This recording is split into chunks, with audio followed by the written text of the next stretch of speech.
नमस्ते दोस्तों, कैसे हैं आप। मैं Sujeet Kumar incredible IAS academy में आपका हार्दिक स्वागत करता हूं। आज का वीडियो जो है ये बिहार स्पेशल का महासंग्राम चल रहा है और इस महासंग्राम में आज हम लोग जो देखेंगे बौद्ध धर्म और जैन धर्म, क्योंकि जब भी इसको पढ़ा जाता है तो दोनों को एक साथ पढ़ा जाता है, जिससे कि समझ में भी अच्छे तरीके से आता है और याद भी बहुत ज़्यादा दिनों तक रहता है। यहाँ से बीपीएससी जो है 4 से 5 नंबर का क्वेश्चन हमेशा हर साल पूछी जाती है, तो इसलिए ये वीडियो जो है आपके लिए बहुत ही इंपॉर्टेंट होने वाला है। और पूरे तरीके से अगर बिहार स्पेशल को देखें तो मामला 30 नंबर का है, इसको नज़रअंदाज आप नहीं कर सकते हैं और ये भी नहीं कर सकते हैं कि सर नोटिफिकेशन आने दीजिए उसके बाद पढ़ेंगे ना। अभी ही जब तक नोटिफिकेशन नहीं आता है इसको पूरे तरीके से खंगाल लीजिए, ताकि जब नोटिफिकेशन आ जाए तो वहां के बाद जो है जीएस का महासंग्राम शुरू हो। चलिए तो आज का सेशन स्टार्ट करते हैं बौद्ध धर्म से। ध्यान से एक एक बात को सुनिएगा और कोशिश मैं करूंगा ट्रिकी के थ्रू आपके दिमाग में इसको रखने की। बौद्ध धर्म के संस्थापक गौतम बुद्ध क्षेत्रीय वर्ण के थे। तो कई बार क्वेश्चन पूछा जा चुका पीसीएस में कि ये कौन से वर्ण के थे, तो ध्यान रखिएगा क्षेत्रीय वर्ग के थे, एकदम ध्यान रखिए, क्योंकि ऐसा क्वेश्चन डाल के आपको क्या करेगा, बाहर का रास्ता दिखा देगा आयोग। क्योंकि जो हार्ड होगा उसका तो सब गलत होगा, लेकिन जो ईजी होगा वो कंफ्यूजन वाले का गलत होता है। और यही वजह होता है कि जिनका सिलेक्शन होना चाहिए उनका भी रुक जाता है, इसी सब वजह से। तो थोड़ी सी बारीकी को पकड़िएगा।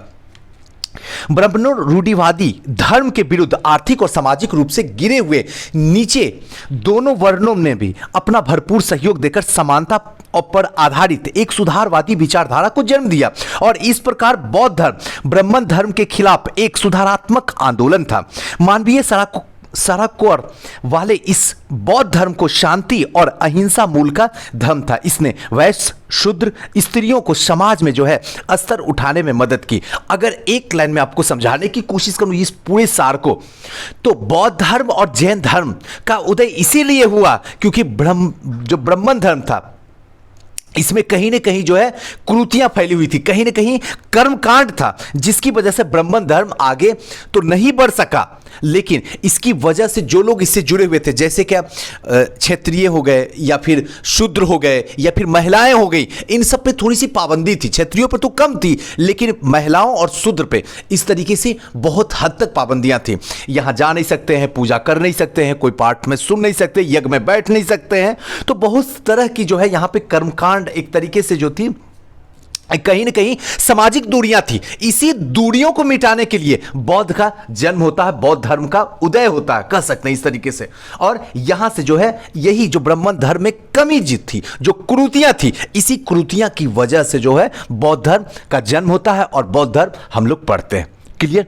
अब यहां के बाद बौद्ध धर्म के प्रवर्तक महात्मा बुद्ध कहें या भगवान बुद्ध कहें, सिद्धार्थ का जन्म जो है कपिल वस्तु के लुम्बिनी नामक स्थान पर हुआ। कई बार क्वेश्चन पूछा जाता है, अगर लुम्बिनी रहे और कपिल वस्तु रहे तो ध्यान रखिएगा, अगर आप बीपीएससी की तैयारी कर रहे हैं तो ध्यान हमेशा रखिएगा, इसमें 2 ऑप्शन देता है। ई वाला ऑप्शन जो रहता है इनमें से एक या इनमें से एक से अधिक। तो ध्यान रखिएगा, जब कपिल वस्तु और लुम्बिनी दोनों दिया रहे तो ऑप्शन नंबर ई मारिएगा। इस बात का थोड़ा सा बार बार बीच बीच में आपको बोल के आपके दिमाग को थोड़ा सा याद दिलवाता रहता हूं। 563 ईसा पूर्व में शाक क्षेत्रीय कुल में इनका जन्म हुआ था बुद्ध का, और बुद्ध के पिता का नाम जो था वो सुदोधन था और माता का नाम महामाया था। तो पिता और माता का नाम से उतना कोई मैटर नहीं रखता, लेकिन बस जानना बेहद जरूरी है। जन्म के कुछ दिन के बाद ही इनके माता का क्या होता, देहांत हो जाता, और इसके बाद इनके पालन पोषण जो है सौतेली मां प्रजापति गौतमी ने करती है, जो कि इनकी एक तरीके से मौसी भी, लोग कई जगह पे रहता है कि इनकी ये मौसी भी थी।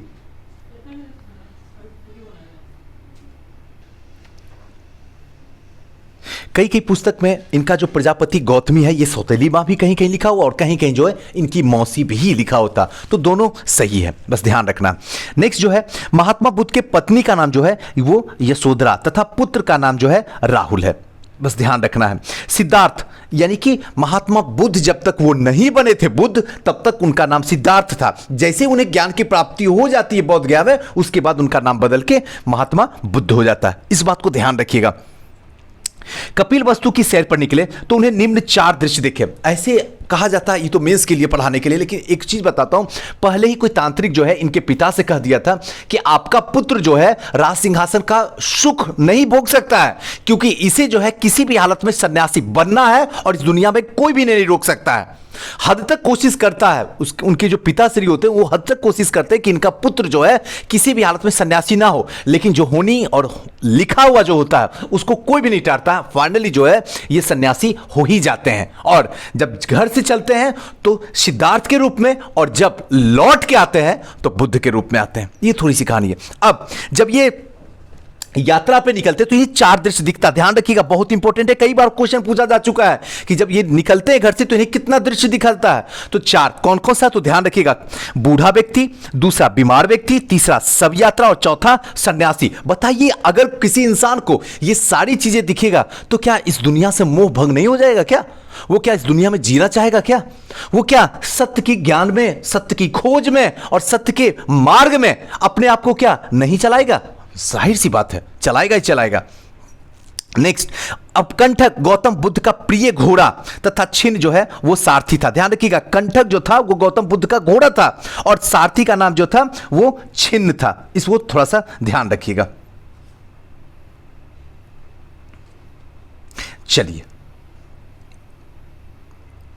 अब सांसारिक सुख और दुख के मोह भंग होने के बाद सिद्धार्थ ने 29 वर्ष की अवस्था में महाभिनिष्क्रमण यानी कि गृह त्याग किया और वहां से ज्ञान की खोज में पहले वे राजगिर पहुंचे। राजगिर कहां, तो राजगिर में, ध्यान रखिएगा, राजगिर उस टाइम में जो है राजगिर का पुराना प्राचीन नाम था, जहां उनके प्रथम गुरु आला कलाम, कई बार क्वेश्चन पूछा जा चुका, कई बार, ध्यान रखिएगा, ध्यान रखिएगा अलार कलाम इनके जो है गुरु का नाम था। और उद्रक से भेंट होती है, ये दोनों के दोनों गुरु होते, उद्रक से भेंट होती है, जहां उनकी ज्ञान की खोज में उड़वेला, ध्यान रखिएगा उड़वेला जो कि बोध गया का प्राचीन नाम था, उड़वेला नाम था, इसको ध्यान रखिएगा, वहां पे पहुंचते हैं। ज्ञान की अब खोज शुरू होती है। पहले बार इनको गुरु जो मिलते हैं इनके, उनका नाम होता है अलार कलाम से मिलते हैं, वहीं पर रुद्रक से भी भेंट होती है। और यही के बाद ये अपनी व्यथा सुनाते हैं कि मुझे किसी भी हालत में ज्ञान की खोज करनी है। तब इनको एक मतलब जगह का नाम बताया जाता कि तुम जाओ बोध गया, जो कि उस टाइम में उड़वेला था। ध्यान रखिएगा, बहुत इंपॉर्टेंट है।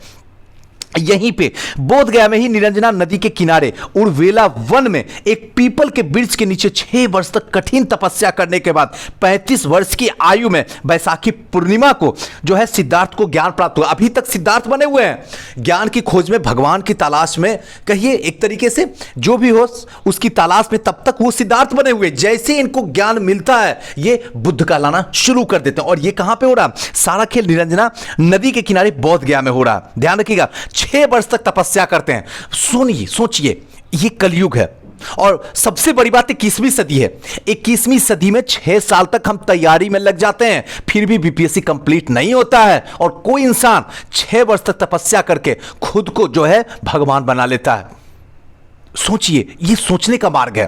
थोड़ा सा सोचिएगा ना तो आपको लगेगा हाँ हो सकता है, हो सकता है। इसीलिए मैं बोलता हूं कि एसडीएम बनना सच में बच्चों का खेल है, तब जब तक आपका बच्चा ये इस बात को एक्सेप्ट ना कर ले। सच में आसान है, जब आसान समझ लीजिएगा तभी ये जो है पूरा का पूरा यात्रा इतना बेहतरीन हो जाएगा कि आपको लगेगा अभी तुरंत तो तैयारी करना शुरू की थे और 1 साल के बाद ही सिलेक्शन हो गया। थोड़ा सा और टाइम लगता, लेकिन ये तब होगा जब आपका बच्चा इस चीज को एक्सेप्ट कर लेगा कि सही में एसडीएम बनना बच्चों का खेल है। और ये रियल बोल रहा हूं, कोई बनावटी बात नहीं बोल रहा हूं, और ये ऑनेस्टली और हर्टली बोल रहा हूं। यही हो रहा लोगों के साथ में। इसीलिए जब तक बच्चा एक्सेप्ट नहीं करेगा 4 साल, 5 साल, 6 साल, 7 साल लग जाएगा, नहीं होगा।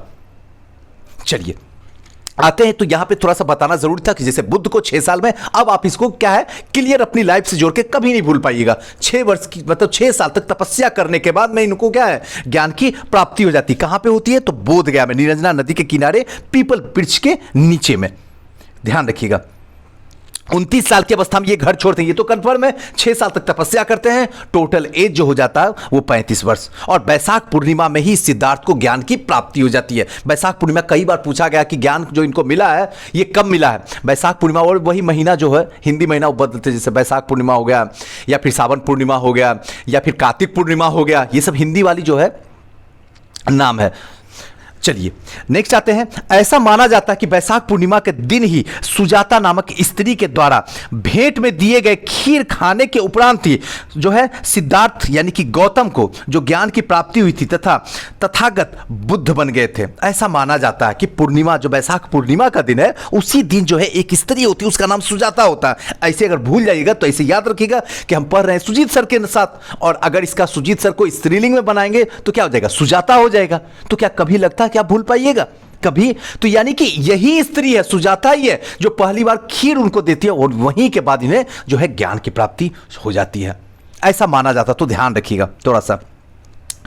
ज्ञान साधना वाले पीपल वृक्ष को बोधि वृक्ष और उस स्थान को जो है बोध गया कहा गया, यानी कि जहां पे जो सिद्धार्थ को ज्ञान प्राप्ति हुई थी, जिस पीपल वृक्ष के नीचे, उस वृक्ष का नाम पीपल वृक्ष नहीं रखा गया, उस वृक्ष का नाम आज जो है बोधि वृक्ष है। इस बात को ध्यान रखिएगा।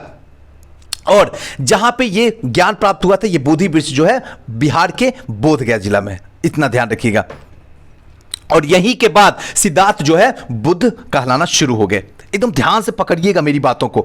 ज्ञान प्राप्ति के बाद बुद्ध को जो है ऋषि पतन यानी कि सारनाथ में अपना पहला उपदेश दिया। अब देखिए सोचिए, सार मतलब क्या है, पहला उपदेश देना, सार बोलना, सार। इस तरीके से थोड़ा सा याद कीजिए ना, जिंदगी में रटने की कोई जरूरत नहीं है, बस जैसे जैसे बोलते हो वैसे सुनिए। किताब बहुत सारा खरीद सकते हैं, खुद से पढ़ भी सकते हैं, लेकिन जो ये ट्रिक मैं देता हूं ना वो अपने से नहीं बनता है, यकीन कीजिए मेरी बात को। और ये तब होगा जब थोड़ा मैं चलूंगा और थोड़ा आप चलिएगा, तभी दोनों मिलकर पूरा करेंगे। यानी कि सार, पहली बार जो सार हुआ वो सारनाथ में, यानी कि गौतम बुद्ध पहली बार उपदेश कहां दिए, सारनाथ में। क्या लगता है आप कभी भूल पाइएगा? क्या रटने की जरूरत है? क्या लुसेंट में रट्टा मारने की जरूरत है? नहीं है, कभी नहीं है, कदापि नहीं है। कभी भूलना भी आप चाहिए तो भूल नहीं पाइएगा, लेकिन अगर इस तरीके से हमारे साथ चलिएगा तो। अब आगे की,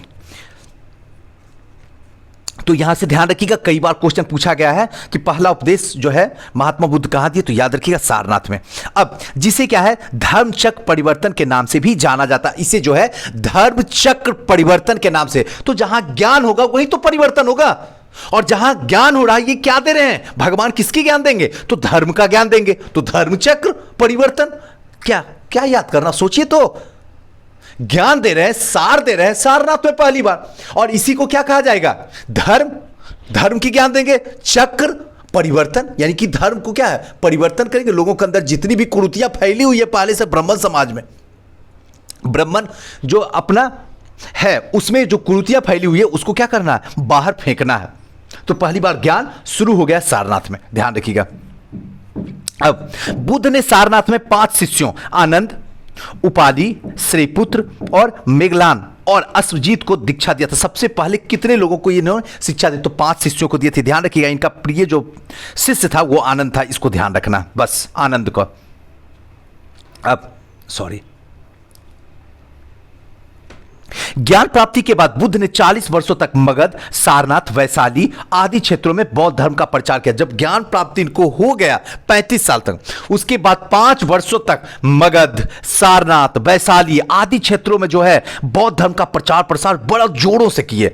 उसके बाद गौतम बुद्ध के राजा, जो राजा शिष्य थे जो बने थे, बिंबिसार, अजातशत्रु, प्रसेनजित और उदयनी। ध्यान रखिएगा, बिंबिसार, अजातशत्रु, प्रसेनजित और उदयनी, ये जो चारों के चारों थे उस टाइम में इनके शिष्य थे, गौतम बुद्ध के शिष्य थे, इस बात को ध्यान रखिएगा। नेक्स्ट जो है बुद्ध के जन्म और मृत्यु की तिथि चीनी परंपरा के कटोन अभिलेख, ध्यान रखिएगा, कटोन अभिलेख के आधार पर यह निश्चित की गई है। ये जो कटोन अभिलेख है उसी के आधार पर, चीनी परंपराओं के आधार पर ही जो है बुद्ध के जन्म और मृत्यु की तिथि जो है निश्चित की गई है, इतना ध्यान रखना आपको है। बौद्ध धर्म के बारे में ज्ञान जो है पाली भाषा में रचित त्रिपिटक से प्राप्त हुआ। कौन सी भाषा में बौद्ध धर्म को, तो पाली भाषा में रचित त्रिपिटक से हुआ। कई बार क्वेश्चन पूछा गया, कई बार, जो मैं बता रहा हूं कई बार ना, उसको ध्यान से किसी कोडिंग से आप दिमाग में रख लीजिए, पाली भाषा में, ध्यान रखिएगा। यानी कि लालन पालन जो हुआ था बुद्ध का कितने प्यार से हुआ था कि हमारा पुत्र जो है, यानी कि गौतम बुद्ध के पिता को जब तांत्रिक ने कहा था कि ये जो है सन्यासी बनेगा, तो इनका लालन पालन जो हुआ था बड़े प्यार से हुआ था, लालन पालन। तो इसलिए ध्यान रखिएगा, पाली, क्या कभी भूलिएगा कौन सी भाषा में, तो पाली भाषा में। और किससे हुआ था, तो त्रिपिटक, ध्यान रखिएगा, त्रिपिटक इसलिए कह रहा हूं क्योंकि याद रखिएगा जब ये रास्ते में निकले तो चार लोग दिखे थे, चार को त्रि बना दीजिएगा, त्रिपिटक। बस याद करने का किसी न किसी तरीके से कोडिंग से दिमाग में याद कर लीजिए कि भूले नहीं। बौद्ध धर्म में त्रिरत्न है, बुद्ध, धम्म और संघ, ये तो जानते ही हैं, बुद्ध, धम्म और संघ। अगर भूल जाइएगा तो याद रखिएगा अशोक ने क्या किया था, कलिंग पे जो विजय किया था जिसमें लाखों लोगों को मार दिया गया, यानी कि पूरी तरीके से लहास बिछा दिया गया, तब इसका हृदय परिवर्तन होता है। ये धम्म नीति के ही अंतर्गत, यानी बौद्ध के ही नीति से उसका धर्म परिवर्तन हो जाता है और वहां के बाद इन्होंने क्या करता, पूरे तरीके से मारधार को बंद कर देता। अब जो है बौद्ध धर्म के प्रतीक क्या, जन्म क्या है, कमल और सांड से है, गृह त्याग किससे है, घोड़ा से है, बौद्ध धर्म की बता रहा हूं, ज्ञान जो है पीपल वृक्ष से, निर्माण जो है पदचिन्ह से और मृत्यु जो है स्तूप में। अब देखिए एक एक बात को समझा रहा हूं। जन्म जो हुआ है वो कहां से हुआ है, कमल और सांड पे, तो ध्यान रखिएगा कमल और सांड जो है यहां पे जन्म हुआ है। गृह त्याग किससे किए थे, घोड़ा से किए थे, घोड़ा से अपने घर को छोड़ दिए थे। ज्ञान जो इनको मिला था कहां मिला था, पीपल के वृक्ष के नीचे मिला था जो कि बोध गया में है, उसी पीपल के वृक्ष को बोधि वृक्ष भी कहा गया। निर्माण जो है वो कहां पे मिला था, पद चिन्ह में मिला था, इनके पद चिन्ह में ही इनका निर्माण मिला था। और मृत्यु जो हुआ था वो स्तूप में जो है सुरक्षित से बना था। तो क्या कभी भूल पाइएगा, सोचिए। चलिए, बौद्ध धर्म के उपदेश पाली भाषा में दिए गए थे। मैंने पहले ही बता चुका हूं कि बौद्ध धर्म जो है लालन पालन हुआ था। ध्यान रखिएगा इस तरीके से लालन पालन जो है, क्योंकि आपको कंफ्यूजन जो होगा वो जैन धर्म से होगा, बस और कहीं कंफ्यूजन नहीं होगा। तो बौद्ध और जैन, इसीलिए दोनों को एक साथ आज पढ़ा के इसको पूरा कंफ्यूजन ही आपकी जिंदगी से दूर कर दूंगा। तो ध्यान रखिएगा यहां पे बुद्ध का लालन पालन हुआ है लेकिन महावीर का लालन पालन नहीं हुआ है, ध्यान रखिएगा। अब पावा यानी कि कुशीनगर के समीप जो है चंदू नामक व्यक्ति के द्वारा खिलाए गए सुकर माधव यानी कि सुअर का मांस से महात्मा बुद्ध का उदर में विकार होता है और पीड़ित हुए और वहीं पर उनकी 80 वर्ष की आयु में 483 ईसा पूर्व में इनकी मृत्यु हो जाती है। कहां, तो ध्यान रखिएगा कुशीनगर में, याद रखिएगा इतना, और ज्यादा नहीं है कि किसने क्या खिलाया, उससे कोई मतलब नहीं, कहां इनकी मृत्यु होती है वो याद रखना आपको है। कुशीनगर में कब होती है, 483 में, ये याद रखना। 483, अब इसको बता देता हूं कैसे याद रखना। 483 मृत्यु कैसे होती है, 4 इंटू 2 8 और 4 से 1 माइनस यानी 3, 483। क्लियर हो गया क्या, कभी भूलिएगा। 4 का दुगना 8 और 4 से 1 कम, पहले एक बार दुगना कीजिए और एक कम कर दीजिए 4 को। 4 का दुगना कीजिएगा 8 और 4 को एक बार कम कीजिएगा तो 3, तो 4 8 3, क्या कभी भूलिएगा, लगता आपको। चलिए, बुद्ध की मृत्यु जो है महापरिनिर्वाण कहा गया, और जो बुद्ध की मृत्यु हुई थी उसको महापरिनिर्वाण कहा गया है बौद्ध धर्म में। महापरिनिर्वाण कहां पे हुआ था, तो याद रखिएगा कुशीनगर में। बुद्ध से संबंधित महत्वपूर्ण घटना एवं उनके प्रतीक, हाथी जो होता था माता के गर्भ में आना, यानी हाथी का प्रतीक का मतलब होता है कि माता के गर्भ में आ जाना। कमल का मतलब होता है बुद्ध का जन्म हो गया। घोड़ा का मतलब होता है गृह त्याग। बोधि वृक्ष के नीचे ज्ञान की प्राप्ति। धम्म जो चक्र हुआ उसका मतलब हुआ था प्रथम उपदेश जो कि सारनाथ में दिया गया था। भूमि स्पर्श का मतलब इंद्रियों पे विजय पाना। आपकी इंद्रियां मतलब समझ में आ रहा होगा, बोलना, स्वाद चखना, सुनना, देखना, ये सब क्या है, इंद्रियां हैं आपकी। इस पे क्या करना है, पूरे तरीके से विजय प्राप्त कर लेना है। और एक करवट सोना यानी कि महापरिनिर्वाण, जिसको एक ही करवट में सोना। महापरिनिर्वाण के उपरांत बुद्ध के अवशेष जो है निम्नलिखित 8 भागों में विभाजित कर दिए गए थे। जब महापरिनिर्वाण हो गया था यानी मृत्यु हो गई थी महात्मा बुद्ध की, तो 8 भागों में क्या कर दिया गया था, इसे विभाजित कर दिया गया था। एक जो है लिच्छवी वैशाली में, दूसरा शाक्य कपिलवस्तु में, तीसरा जो है कोलिये यानी कि रामग्राम में, चौथा जो है बेट दिए के ब्रह्मन वहां पे, मल कुशीनारा में, मारियो यानी कि पिपली वन में, और मगध के तथा आजाद शत्रु जो है यहां पे इसको 8 भागों में विभाजित कर दिया गया। महात्मा बुद्ध ने सर्वप्रथम निम्नलिखित 4 श्रेष्ठ सत्य बताए। 4 जो श्रेष्ठ सत्य है उसी को बताए।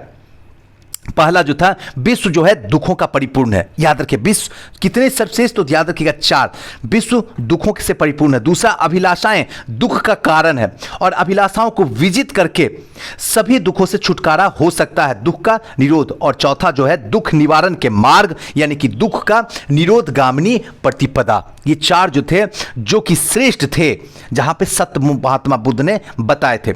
भगवान बुद्ध के अनुसार अष्टमार्ग, ध्यान रखिएगा, अष्टांगिक मार्ग जो होता, 8 मार्ग जो होता द्वारा मुक्ति संभावना है। संसार में दुख ही दुख, और दुख के निदान के लिए अष्टांग मार्ग का अपनाना चाहिए था। मतलब क्या, संसार में दुख ही दुख है और दुख के मार्ग का निदान जो है अष्टांग मार्ग में अपनाना चाहिए।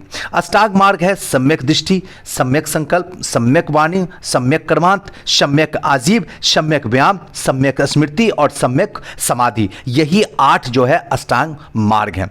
बुद्ध के अनुसार इन अष्टांग मार्गों का पालन करने से ही मानव इस संसार की जो है तृष्णा मुक्त होकर जो है मोक्ष की प्राप्ति करता है। इसी अष्टांग मार्ग के बदौलत ही मनुष्य जो है मोक्ष की प्राप्ति हो जाता है। यहां पे कुछ भी दिमाग नहीं लगाना, ध्यान रखिएगा, लेकिन जानना जरूरी है। बुद्ध का सिद्धांत मध्य मार्गी था, बीच का रास्ता था। इनका मानना था कि वीणा की तार को इतना ढीला मत रखो कि कोई भी सूर्य ना निकले और इसे इतना भी मत कसो कि वे टूट जाए। मतलब क्या, वीणा की तार को इतना भी टाइट मत कर दो कि कोई सुर ना निकले, और इतना ही मतलब इतना ढीला मत कर दो कि कोई सुर से ना निकल पाए, और इतना भी टाइट मत कर दो कि टूट जाए। इस बात का ध्यान रखो। बौद्ध धर्म को अंतर्राष्ट्रीय धर्म बनाने का श्रेय जो है अशोक को जाता। ध्यान रखिएगा, अंतर्राष्ट्रीय धर्म जो है अशोक को जाता है। एशिया के कई देशों में अशोक के द्वारा बौद्ध धर्म का प्रसार किया गया था। इसने अपने पुत्र महेंद्र और पुत्री संघमित्रा, ध्यान रखिएगा, महेंद्र और संघमित्रा को कहां भेजा था? श्रीलंका में भेजा था। बिहार और बौद्ध साहित्य, थोड़ा सा बिहार और बौद्ध साहित्य। बौद्ध ग्रंथ में त्रिपिटक, विनय पिटक, सूत पिटक और तथा अभिधम्म पिटक महत्वपूर्ण है। इसमें अनेक ऐतिहासिक सामग्री उपलब्ध है। कौन कौन? तो त्रिपिटक, विनय पिटक, सूत पिटक और अभिधम्म पिटक। नेक्स्ट जो है निकाय और जातक में बौद्ध धर्म के सिद्धांत तथा कहानियों का संग्रह। किसमें? तो निकाय में और जातक में। जातक में जो है क्या है? बौद्ध धर्म की कहानियों का संग्रह। कई बार क्वेश्चन पूछा जा चुका है। जातक में क्या है? तो कहानियों का संग्रह, जिसमें अनेक जो है पूर्व जन्मों की कहानी है। जातकों में जो है बुद्ध के पूर्व जन्मों की इसमें कहानी जो है। नेक्स्ट आता है दीपवंश और महावंश नामक पाली ग्रंथों से मौर्यकालीन इतिहास के विषय में जानकारी होता है। दीपवंश, ध्यान रखिएगा, और महावंश, दीप और महावंश के नामक पाली ग्रंथ से जो है मौर्यकालीन इतिहास के विषय में जानकारी प्राप्त होती है। नागसेन द्वारा रचित मलिदोपनोह से हिंद यमन याशक यानी कि मिंडांडर के विषय में जानकारी मिलती है। और हीनयान के प्रमुख ग्रंथ जो कथा वस्तु, ध्यान रखिएगा, हीनयान की जो प्रथम ग्रंथ है उसका नाम क्या है? तो कथा वस्तु। कई बार क्वेश्चन पूछा जा चुका है। महात्मा बुद्ध के जीवन चरित्र से अनेक जो है कथनाकर का इसमें वर्णन मिलता है। चलिए, दिव्यवदान बौद्ध धर्म के जो है परिवर्तित धार्मिक संप्रदाय। दिव्यवदान में अशोक के उत्तराधिकारी से लेकर पुष्यमित्र शुंग तक जो है शासकों के विषय में जानकारी यहां पे मिलती है। ध्यान रखिएगा, दिव्यवदान में अशोक से लेकर कहां तक के पुष्यमित्र शुंग तक के शासकों के इसमें जानकारी मिलती है। दिव्यवदान में कई बार क्वेश्चन पूछा जा चुका है, याद रखिएगा। दिव्यवदान क्या मिलती है? किसकी कौन से उत्तराधिकारी को? तो याद रखिएगा, अशोक की और पुष्यमित्र शुंग के शासकों की जानकारी मिलती है।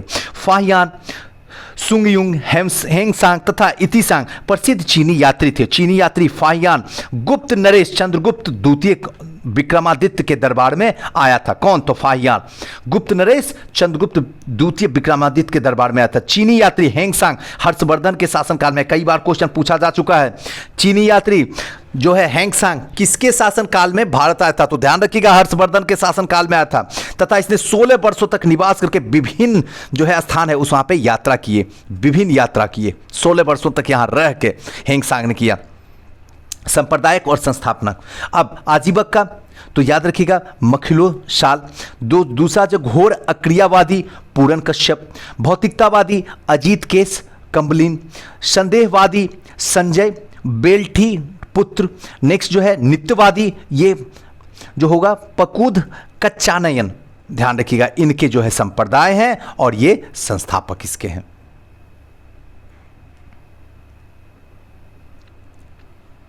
अब हेंगसांग ने 6 वर्षों तक नालंदा विश्वविद्यालय में जो है शिक्षा प्राप्त की थी और इस यात्रा वृत्तांत को सीयू की नाम से जाना जाता है, जिसमें 139 देशों का विवरण मिलता है। 139 देशों का विवरण मिलता है, इसमें ध्यान रखना है। और इतिसांग 7वीं शताब्दी के अंत तक भारत आया और इसके विवरण से ज्ञात होता है कि यह जो है भारत में बौद्ध तीर्थ स्थानों की यात्रा और बौद्ध धर्म के बारे में जानकारी प्राप्त करने के लिए आया था। जो इतिसांग आया था 7वीं शताब्दी में। ये मेन रूप से आया था बौद्ध धर्म को जानने के लिए, बौद्ध धर्म के बारे में जानकारी प्राप्त करने के लिए, तीर्थ स्थान जो है उसकी यात्रा करने के लिए ही त्सांग ने आया था 7वीं शताब्दी में। अब बौद्ध संगति ये बहुत इंपॉर्टेंट है, कई बार क्वेश्चन यहां से पूछा जाता है। प्रथम जो है वो कहां पे हुआ था? राजगिरी में, याद रखिएगा। द्वितीय जो है वैशाली में, तृतीय जो है पाटलिपुत्र में और चौथा जो है कश्मीर में हुआ था। ये क्वेश्चन कई बार पूछा जाता, पहले आप इसको रट लीजिए अच्छे तरीके से कि कहां पे हुआ था। पहला तो राजगीर हुआ, ध्यान रखिएगा। राजगीर से यानी राजगिरी से वैशाली होता है, वैशाली से पाटलिपुत्र होता है और उसके बाद कश्मीर चला जाता है। क्लियर हो गया। दूसरा इसका टाइमिंग पूछा जाता है, 483, उसके बाद 383, 100 साल कम, उसके बाद 251 और फिर लगभग ईसा के प्रथम शताब्दी में। अब इसके अध्यक्ष कौन थे? थोड़ा सा अब इसके अध्यक्ष जो है एक एक करके देखते हैं। इसके अध्यक्ष जो है महाकश्यप, ये क्वेश्चन नहीं पूछा, लेकिन इसके शासन काल क्या है? तो अजातशत्रु हर्यक वंश का, ये इंपॉर्टेंट क्वेश्चन है, ध्यान रखिएगा, बहुत इंपॉर्टेंट है। कई बार क्वेश्चन पूछता है कि प्रथम जो हुआ था राजगीर में, ये कौन सा गुफा में हुआ था? तो याद रखिएगा सप्तपर्णी गुफा में हुआ था। यहाँ पे उद्देश्य क्या था? तो बुद्ध के उपदेशों को 2 पिटकों यानी सूत पिटक और विनय पिटक में संकलित किया गया था। क्या? तो महात्मा बुद्ध के उपदेशों को। द्वितीय जो कहाँ पे हुआ था? वैशाली में, 383 ईसा पूर्व में, और इसके अध्यक्ष जो है सर्वकामी यानी कि शबकामी, और इसके शासनकाल किसका था? ये इंपॉर्टेंट है, कालशोक यानी शिशुनाग वंश का। पहले हर्यक वंश, उसके बाद शिशुनाग वंश। यहाँ पे क्या उद्देश्य था? तो बौद्ध धर्म की अस्थविर एवं महासंघिका 2 भागों में विभाजित किया गया, ध्यान रखना है। तृतीय यहां पे है, तृतीय स्थान जो है पाटलिपुत्र का, समय जो है 251 ईसा पूर्व है, अध्यक्ष जो है मेघलीपुतन तस्त है, और शासन काल किसका? तो अशोक का यानी कि मौर्य वंश का।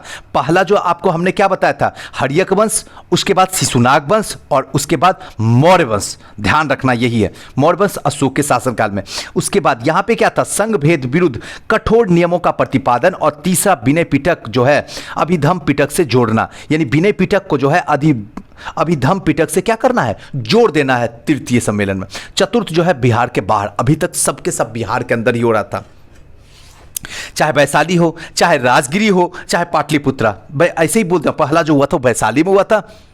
क्लियर है? गलत है, सबसे पहले राजगिरी में हुआ था, उसके बाद दूसरा वैशाली में हुआ था, तीसरा जो है पाटलिपुत्र में हुआ था, चौथा जो कश्मीर में हुआ था। इतना ध्यान रखना। इसके अध्यक्ष जो थे वासुमित्र अश्वघोष थे, और इसके शासनकाल में किसका है? तो कनिष्क यानी कि कुषाण वंश के हैं, ध्यान रखना, कुषाण वंश के। यहां पे बौद्ध धर्म के 2 संप्रदाय, हीनयान और महायान, यहीं पे 2 विभाजित हो जाता है, हीनयान और महायान में। वहीं पे जैसे जब जैन धर्म पढ़ाएंगे तो वहां पे आपको बताएंगे श्वेतांबर और दिगंबर, दोनों बताएंगे। वैसे यहां पे हीनयान और महायान ये चतुर्थ में होता, बहुत इंपॉर्टेंट है, कई बार क्वेश्चन पूछा जाता है, इसको ध्यान रखना है। अब हीनयान और महायान दोनों में थोड़ा सा अंतर देख लेते हैं। यहां पे महायान पहले, उसके बाद हीनयान। महायान क्या है? मानव जाति के कल्याण पर आधारित धर्म है। यहां पे मानव जाति के कल्याण पर आधारित धर्म है, परोपकार और निस्वार्थ भाव से जो है सेवा जो है परम लक्ष्य है। दूसरा जो है व्यक्तिवादी धर्म की अवधारणा को मानते हुए जो है स्वार्थपरत अत्यधिक था। यहां पे जो है व्यक्तिवादी धर्म पर आधारित था, और यहां पे क्या था? जो है मानव जाति के कल्याण पर आधारित था। दूसरा जो है बुद्ध जो है एक देवता के रूप में स्वीकार्य है। यहां पे महायान में, ध्यान रखिएगा, महायान बुद्ध एक देवता के रूप में है, और यहां पे बुद्ध एक पवित्र विचारक महान व्यक्ति के रूप में। कौन किसमें है? तो हीनयान में जो क्या है? विचारक और महान व्यक्ति के रूप में, जबकि महायान में देवता के रूप में है।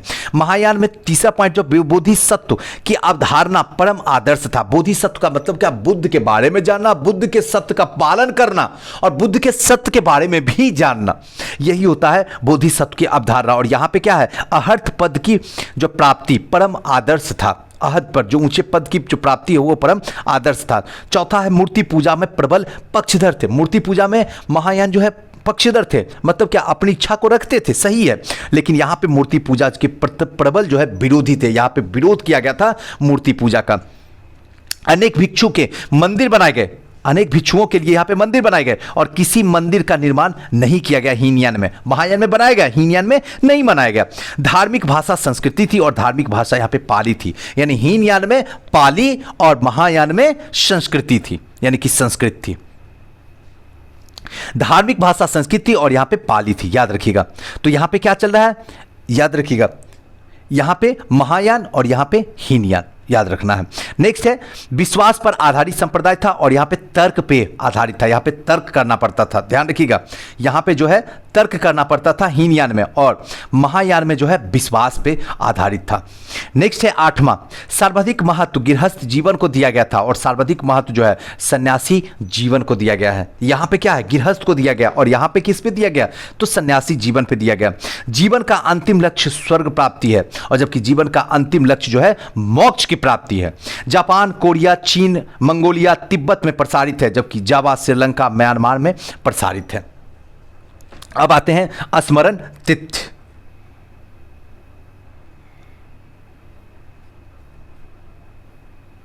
नेक्स्ट है बुद्ध ने अपना सर्वप्रथम उपदेश जो है सारनाथ में दिया। बुद्ध ने अपना सर्वप्रथम उपदेश जो है सारनाथ में दिया था। नेक्स्ट है बुद्ध ने अपने जीवन के सर्वाधिक उपदेश जो है कौशल देश की राजधानी श्रावस्ती में दिए थे।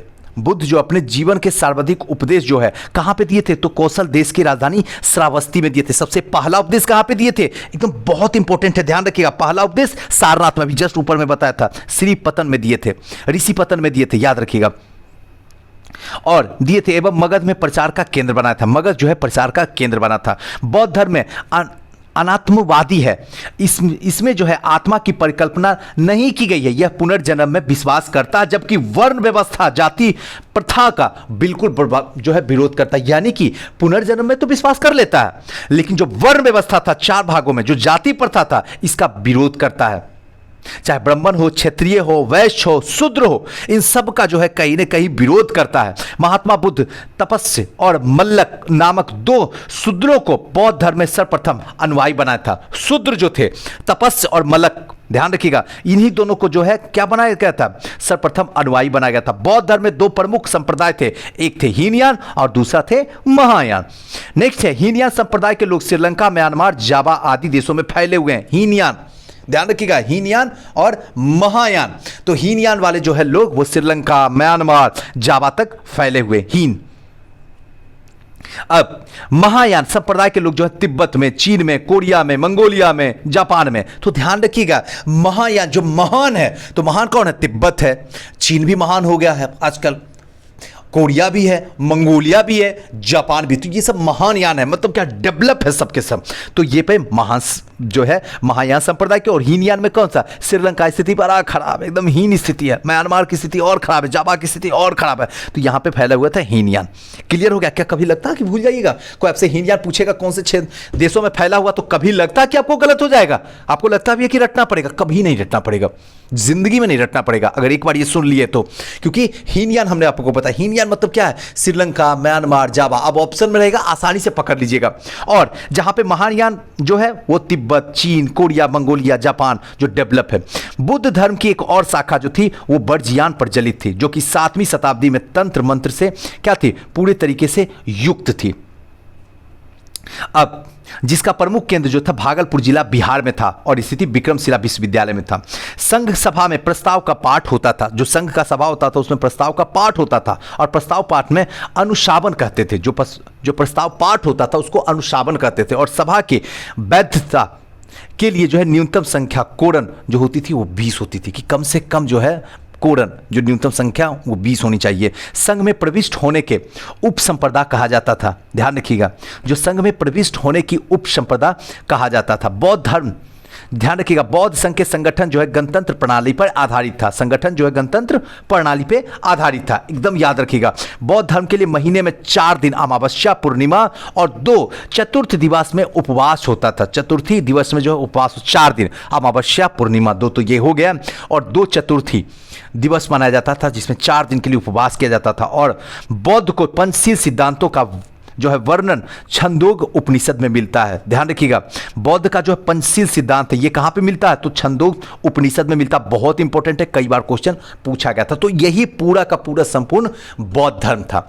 अब दोस्तों जैन धर्म, लेकिन एक बात बता दो दोस्तों, तबीयत अच्छी नहीं लग रही है क्योंकि ऑलरेडी सर में दर्द कर रही है। मैंने कोशिश, ऐसा मत समझिएगा कि मैंने नहीं किया हूं। जैन धर्म का देख लीजिए, मैंने सबको पूरा की पूरा स्टोर करके रखा हूं कि जैन धर्म ही पढ़ाऊंगा, लेकिन मेरी इतनी हिम्मत अब नहीं पड़ रही है कि मैं पढ़ा पाऊं। लेकिन हाँ, जब नेक्स्ट टाइम पढ़ाऊंगा तो जैन बौद्ध से जोड़ के बता दूंगा, ये मैं आपको प्रॉमिस करता हूं। आपको बोर्ड फीलिंग नहीं होने दूंगा। मैंने बताया कि एक साथ पढ़ाऊंगा जिससे मजा आएगा और याद रहेगा।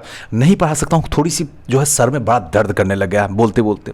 एक्चुअली अभी जस्ट क्लास लेके आया वुमेंस का, उसके बाद फिर से आपकी रिकॉर्डिंग चल रही है इस रात में, तो थोड़ी सी दिक्कत हो गई, तो रियली सॉरी। मैं कोशिश ज़रूर करता हूं, लेकिन कभी कभी ऐसी सिचुएशन तक तो घबराइए नहीं, कल आपका जो है जैन धर्म भी चला जाएगा। Thank you. और हाँ दोस्तों, एक बात आपसे हार्टली हाथ जोड़ के निवेदन है, हमेशा मैं हाथ जोड़ के आप सबसे, हमसे बड़े हैं उनको भी, हमसे छोटे हैं उनको भी, जो हमारे एज के उनको भी, सबको इसलिए कहता हूं क्योंकि प्लीज़ शेयर कीजिए। जैसे मैं आपके लिए जो भी मुझे आप मानते हैं दिल से हूं, वही चीज़ सामने वाले को अगर शेयर कीजिएगा तो आप उनका गॉड फादर बन सकते हैं। प्लीज़ शेयर कीजिए, प्लीज़ शेयर कीजिए। और ये आपके सिवा नहीं हो सकता है, हर स्टूडेंट 2-3 ग्रुप में तो ज़रूर जुड़े होंगे। प्लीज़ शेयर कर दीजिए, किसी का तो भला कर दीजिए। थैंक यू, नमस्कार। और हाँ, कमेंट देना ना भूलिएगा।